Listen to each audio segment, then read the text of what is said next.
Let's go to this chat now. Rand Water says that all is on track for major infrastructure maintenance set to begin tomorrow and continue until next week, Tuesday.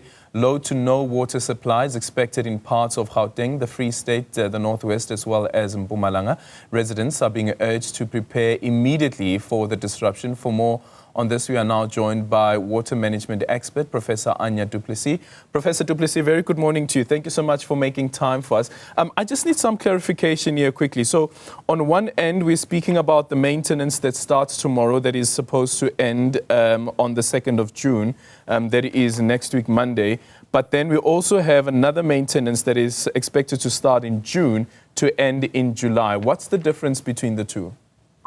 So the one that is starting on the 29th, that will be a water outage for 107 hours, and that's when the main maintenance takes place. So it's basically the connection of a pipeline by Rand Water.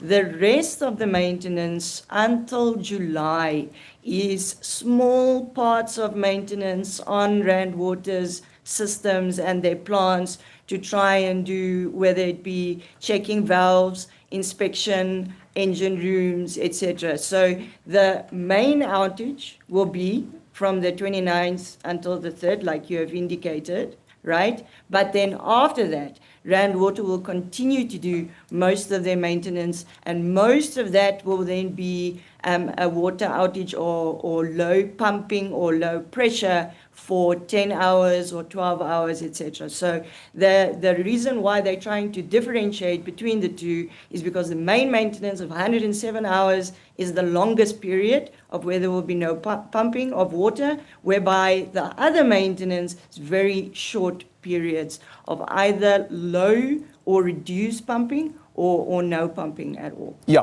and with that major one, the 107 hours one, do we expect any new connections from that? It seems like Rand Water is going to do that, so they are trying to connect an additional pipeline, and that will be the tie-in of the B60 pipeline from the Zakerbos station. So what they are trying to do is to add more so that the system can be more reliant, resilient, and adaptable because of the high water demands and also high non-revenue water like most people are experiencing within the city of Johannesburg at this point. Yeah, and what does all of this mean, considering that we've just now on Sunday had the reopening of phase 1 of the Lesotho Highlands water project for the water that will be gushing through that conduit? What does all of that mean?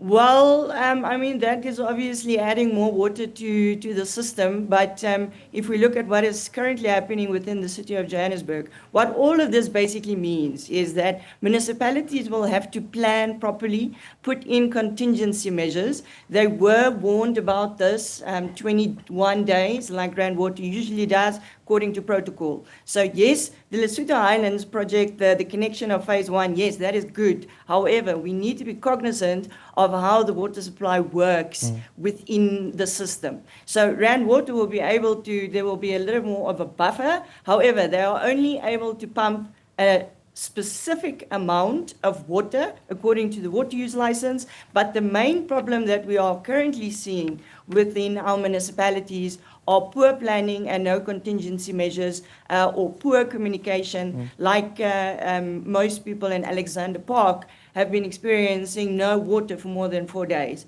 and that is unacceptable. So what we are going to see is during these maintenance periods is that municipalities will have to balance a fine balance within the water supply system so that the pressure does not drop to zero and the system has to be recharged from scratch.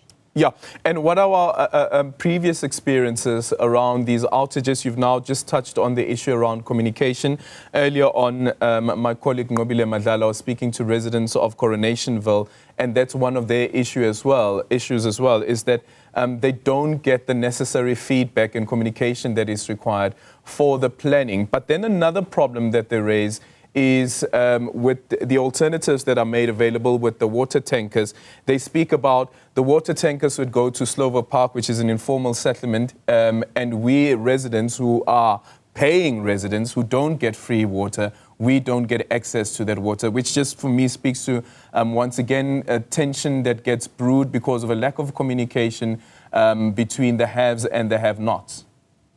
Exactly, and there's a lot of frustration and anger on the ground from residents across the city, especially within the commando system. I mean, this has been an issue for the past, I don't know how many years. We had the same experience during December, where unfortunately Joburg Water did not plan accordingly by not having enough water tankers. And as you say now, in some instances, you know, areas that should have more water tankers, because whether they are paying residents or whatever, they should have water tankers there. The main problem is that I saw yesterday that Joburg Water released a communication to say that they are now establishing a water supply, alternate water supply coordination team. To me, that is just going to create more frustration among residents, because why isn't this already not in place?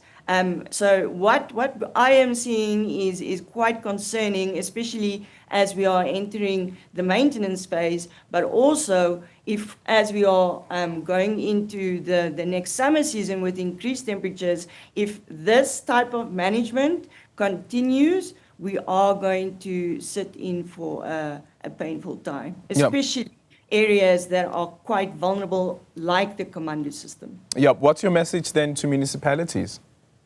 Well, they need to start working and try to, there has to be some system overhaul. Yeah, it is obviously not working optimally. I know that municipalities, they have a lot of challenges, but the main message now is I know that residents are very frustrated. However, the only way that we are going to get through this is if there is a collective effort. So the municipalities need to give their effort on their side, plan accordingly, make sure that there are enough water tankers, that there is suitable communication so that you do not announce a water tanker is on a corner and someone from an old age home has to walk outside with a bucket and the water tanker is gone. In terms of residents, what we will have to do is to use water more sparingly, and we will have to start supporting each other, whether it is if you have a borehole or whatever. The solution is not to buy numerous JoJo tanks and try to save yourself. You are basically just putting more pressure on the system. So my primary message is that municipalities really need to pull up their pants or whatever, say that they need to start actually with these contingency measures so that it works. Because at this point in time, it doesn't seem like the system is monitored enough. Like, it doesn't seem like we know enough to try and manage the system better. And then in terms of residents, like I said, I know it's very frustrating. However, we need to use water differently and more sparingly. And I think what we need to focus on is what residents can do to try and become more water resilient instead of being dependent on water tankers and standing with a bucket outside and hoping that the water tanker is going to be there. Yeah. The City of Joburg, later on today, the MMC for Finance will deliver the budget speech for the 2025-2026 financial year. Infrastructure is a major issue, especially water infrastructure. What would you like to hear from the MMC today? Well, I would like to hear a proper plan of how they are going to implement the budget. Obviously, we need a lot of capital investment into our water infrastructure. However, what we've seen in the past is even if the budget allocation is towards water infrastructure, in some instances, some of the money is sent back because they couldn't spend it. So we need to look at the underlying issues, and that is obviously your capacity, planning, etc. If you can't, even if the money is there, if you do not have the capital resources or the human resources and skills to try and spend this money accordingly, according to prioritized avenues, or there should be prioritized areas within the City of Joburg. We know there is, but it doesn't seem like residents are receiving any relief. Yeah. Yeah, and the last one, Prof. Last year, the President assented to the bill for the establishment of the Water Resources Infrastructure Agency. Do we know when that agency will actually start operating, and also maybe what their priorities should be? Well, I think the agency will kick off in 2026 if all goes well. And that's basically just going to be an agency where it can be a more coordinated approach when we look at our water infrastructure projects. So hopefully that will bring some structure in terms of a framework so that we can assist municipalities to plan better and actually spend the allocated budget on what is needed.